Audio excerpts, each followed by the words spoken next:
राधा राधा मित्रांनो, आपल्या हिंदू धर्मामध्ये अनेक सण उत्सव आपण साजरे करत असतो. त्यातील रामनवमी हा एक उत्सव, परमपवित्र उत्सव. अखिल करवीर रामनवमी उत्सव समितीच्या वतीने आम्ही गेले 3रं वर्ष आता आमचं हे रामनवमी उत्सव साजरा करत आहोत.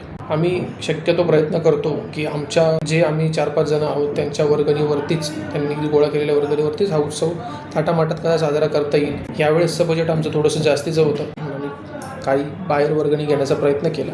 लोकांनी ज्या भाषेमध्ये वर्गणी मागायला गेल्यानंतर उत्तरं दिलीत ना, ते ऐकून अक्षरशः असं वाटलं की लोक डीजेवरती सण उत्सव साजरे करतात, नाचतात, दारू पितात, गातात, बाकीच्या गोष्टी करतात. आम्ही नेहमी पारंपरिक पद्धतीने, सांस्कृतिक पद्धतीने लोकल सांस्कृतिक कार्यक्रम, गायनाचे कार्यक्रम, कथेचे कार्यक्रम, नाटकाचे कार्यक्रम घेण्याचा प्रयत्न आणि अट्टहास आमचा असतो. कारण आपली हिंदू संस्कृतीने आपली परंपरा ही योग्य पद्धतीने जपली जावी, तिला कसल्याही प्रकारचं गालबोट लागता कामा नये. पण वर्गणीदारांना असं वाटतं की वर्गणी नाही, आपण उपकारच करतोय. तर उपकार करणाऱ्यांनो, या भ्रमातून बाहेर या. उपकार तुम्ही नाही, जो वर्गणी घेतोय तो तुमच्यावर करतोय का ते सांगतो.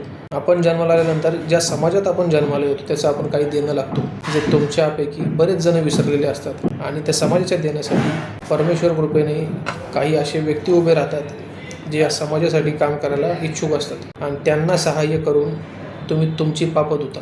त्यामुळे वर्गणी मागायला येणाऱ्याचा जर कार्यक्रम सांस्कृतिक, सभ्य आणि आपल्या हिंदू संस्कृतीला, सणांना, उत्सवांना शोभणारा असेल, त्याला वाव देणारा असेल, त्याला जतन करणारा असेल, तर त्याचा आदर करा. स्वइच्छेने जेवढं जास्तीत जास्त वर्गणी देता येईल तर देण्याचा प्रयत्न करा. वर्गणी म्हणजे खंडणी नव्हे, पण ही जबाबदारी आहे जी प्रत्येकाने पार पाडली पाहिजे. राधा राधा.